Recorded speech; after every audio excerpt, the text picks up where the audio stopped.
Hi friends, welcome to ruby kitchen. చాలా days అవుతుంది కదండి వీడియో పోస్ట్ చేయక. కొంచెం పిల్లలు కుదరట్లేదండి, అందుకే లేట్గా పోస్ట్ చేస్తున్నాను. ప్లీజ్ ఏమనుకోకండి. ఇప్పటి నుంచి రెగ్యులర్గా చేయడానికి ట్రై చేస్తానండి.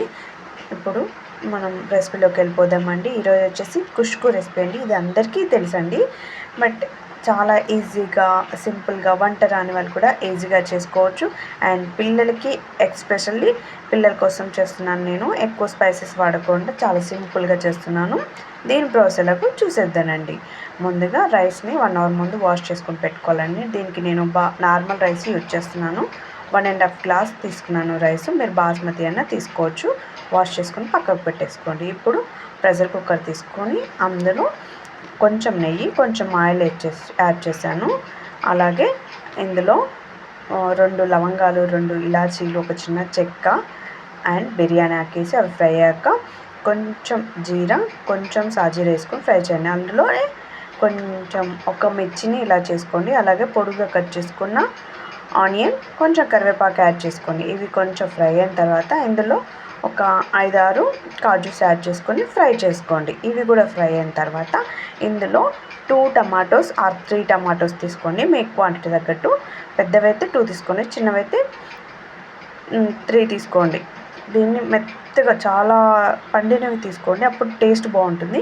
నేను కొంచెం పండినవి తీసుకున్నాను, అందుకే కొంచెం కలర్ డిఫరెంట్గా వచ్చింది. పండినవి తీసుకోండి, టేస్ట్ బాగుంటుంది, కలర్ చూడడానికి బాగుంటుంది. ఇలా మొత్తం కొంచెం మగ్గిన తర్వాత ఇలా గరిటెతోని మొత్తం స్మాష్ చేసుకోండి. ఇప్పుడు ఏంటంటే కొంచెం గుజ్జుగా గ్రేవీలాగా అనిపిస్తుంది. ఇలా స్మాష్ చేసుకున్న తర్వాత ఇందులో 1 టేబుల్ స్పూన్ అల్లం వెల్లుల్లి పేస్ట్, కొంచెం పసుపు. వీలైతే ఫ్రెష్గా నూరుకుని తీసుకోండి. అల్లం చాలా బాగుంటుంది, ఫ్లేవర్ బాగుంటుంది, టేస్ట్ బాగుంటుంది. ఇవి కొంచెం పచ్చివాసన పోయేంత వరకు ఫ్రై చేయండి. ఇలా మొత్తం ఫ్రై చేయండి. ఇలా ఫ్రై చేసిన తర్వాత ఇందులో వచ్చేసి మనం గుప్పెడు పుదీనా అండ్ మరో గుప్పెడు కొత్తిమీరని యాడ్ చేసుకోండి. కొత్తిమీర పుదీనాని కొంచెం సన్నగా చాప్ చేసుకోండి. చాప్ చేసుకోకపోయినా పర్లేదు, కానీ పిల్లలకు కాబట్టి కొంచెం ఫైన్గా చేసుకోండి. ఎందుకంటే వాళ్ళు మొత్తం కనిపిస్తే తినరు కదా, అందుకు చాప్ చేసుకొని వేసుకోండి. ఇందులో 1 స్పూన్ కారం, 1 స్పూన్ సాల్ట్ అండ్ 1 స్పూన్ ధనియా పౌడర్. గరం మసాలా యూజ్ చేయట్లేదు, ధనియా పౌడరే. మీకు వీలైతే జీరా పౌడర్ ఉన్న యాడ్ చేసుకోవచ్చు. నేను లేదు కాబట్టి జీరాని యాడ్ చేసుకున్నాను. ఇవి ఒకసారి మిక్స్ చేసుకోండి. మిక్స్ చేసుకున్న తర్వాతకి 1 కప్పు కర్డ్ తీసుకోండి. కర్డ్ని కొంచెం మెల్ట్ చేసుకోండి మంచిగా. ఇలా స్మూత్గా మెల్ట్ చేసుకున్న తర్వాత 1 కప్పు పెరుగు వేసుకొని బాగా ఒకసారి మిక్స్ చేసుకొని ఆయిల్ పైకి తేలేంత వరకు ఇలా ఫ్రై చేసుకోండి. ఇలా మొత్తం ఆయిల్ పైకి తేలాక మీకు ఇక్కడ వచ్చేసి స్పైసెస్ పెద్దవాళ్ళకైతే కొంచెం ఎక్కువ యాడ్ చేసుకోండి. నేను పిల్లలకు కాబట్టి వాళ్ళు కూడా తింటారు కాబట్టి నేను కొంచెం యాడ్ చేసుకున్నాను. మీరు ఎక్కువ యాడ్ చేసుకోండి, ఇంకా టేస్ట్ బాగుంటుంది. లేదు స్పైసెస్ తినలేని వాళ్ళు నార్మల్గా నేను ఎలా చూపిస్తున్నాను అలాగే చేసుకోండి.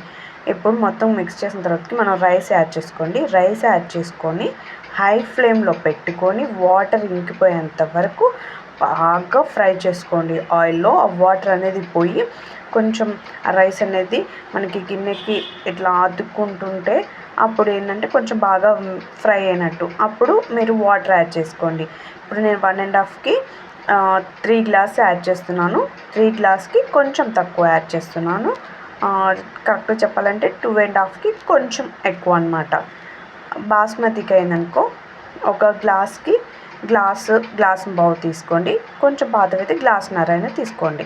పైగా ధనియా పౌడర్ యాడ్ చేసుకొని కొంచెం సాల్సపతి చూసి యాడ్ చేసుకొని 2 విజిల్స్ వచ్చేంత వరకు పెట్టేయండి. అలాగే పెట్టేసి వదిలేయండి. ఆఫ్ చేసి విజిల్స్ వచ్చాక ఆఫ్ చేసి ఒక 1/2 అవర్ వదిలేయండి.